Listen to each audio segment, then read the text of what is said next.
God's central design involves entering humanity directly, becoming identical to man in life and nature. He intends for humans to function as his living vessels, sharing one organic reality. The architecture of a human being is a tripartite structure made of three distinct layers, flawed. How does a God who is a consuming fire unite with this compromised vessel without destroying it? The solution bypasses external force. God utilizes an internal process called divine dispensing. This treats salvation as a continuous organic infiltration working from the inside out. Before this internal dispensing can begin, a prerequisite must be met. God's righteousness requires a legal settlement for human sin. There can be no organic union until the legal books are balanced. When Christ died on the cross, that requirement was satisfied. His death acted as a substitute, removing the legal barrier that kept God and man apart. The Spirit of life enters the human spirit.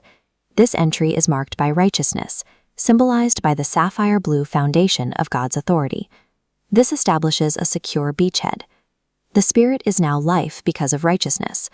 A localized presence in the Spirit is a beginning, not a conclusion. It provides the base for an expansion through the whole person. Righteousness is the procedural step that grants God the legal jurisdiction to begin his internal work.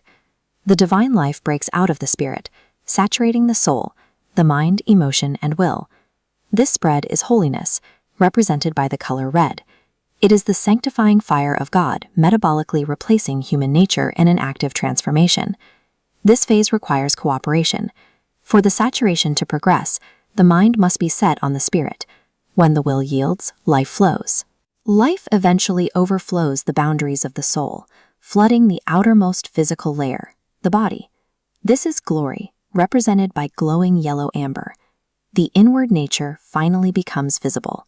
This is the ultimate goal, the outward physical expression of the divine. This fourfold life sequence transforms a degraded vessel into a living expression of God, working from the inside out.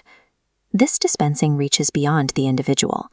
Saturated believers combine to form a single entity, the body of Christ, designed to be the unified expression of God. This unified expression is the New Jerusalem, the eternal city with the appearance of a rainbow. By blending the blue of righteousness, the red of holiness, and the yellow of glory, God creates a visible testimony of his faithfulness. This rainbow acts as the seal of the new covenant. It is a guarantee that God no longer judges with death, but instead completes his dispensing. Believers can disregard feelings of failure or darkness, focusing instead on the inward spread of life. By simply trusting in this internal dispensing, flawed human beings become the eternal, radiant masterpiece of God's wisdom.